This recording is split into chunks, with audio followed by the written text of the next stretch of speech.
আসসালামু আলাইকুম। আমি মোহাম্মদ শাহরিয়াজ রিশাদ। আমি বর্তমানে শ্যামল ইউনিভার্সিটির ২৪-২৫ শিক্ষাবর্ষের একজন শিক্ষার্থী।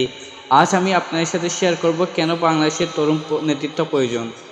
বাংলাদেশ একটি তরুণদের দেশ। আমাদের জনসংখ্যায় প্রায় ৬৫% বেশি তরুণ। এই তরুণরাই আগামী দিনের শক্তি, সম্ভাবনা আর উদ্ভাবনের প্রধান চালিকা শক্তি। তরুণরা নতুন আইডিয়া নিয়ে ভাবে, পরিবর্তনকে সহজে গ্রহণ করে এবং সমাজে ইতিবাচক পরিবর্তন আনার জন্য ঝুঁকি নিতে প্রস্তুত থাকে।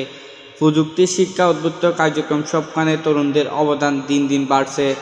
কিন্তু দুর্ভাগ্যজনকভাবে সিদ্ধান্ত গ্রহণের জায়গায় এখন তরুণদের সংখ্যা খুবই কম। অথচ আমাদের দেশে ভবিষ্যৎ গড়তে হলে প্রয়োজন সাহসী, সৎ এবং দায়িত্বশীল তরুণ নেতৃত্ব। একজন তরুণ নেতা শুধু নিজের ক্যারিয়ার গড়েন না, বরং অন্যদের অনুপ্রাণিত করেন, সমাজে এগিয়ে নিতে সাহায্য করে। তারা জানে কীভাবে টিমওয়ার্ক করতে হয়, কীভাবে সমস্যার নতুন সমাধান খুঁজতে হয় এবং কীভাবে পরিবর্তন আনা যায়। বাংলাদেশের টেকসই উন্নয়ন, দুর্নীতিমুক্ত সমাজ এবং সমৃদ্ধ ভবিষ্যৎ গড়তে চান, তাহলে এখন তরুণদের সামনে আসতে হবে নেতৃত্ব। আজকের তরুণ আগামী দিনের প্রধানমন্ত্রী, উদ্যোক্তা, বৈজ্ঞানিক কিংবা সমাজ পরিবর্তনকারী। সুতরাং তরুণ নেতৃত্ব শুধু একটা বিকল্পই নয়, বরং বাংলাদেশের উন্নয়নে অপরিহার্য চাবিকাঠি।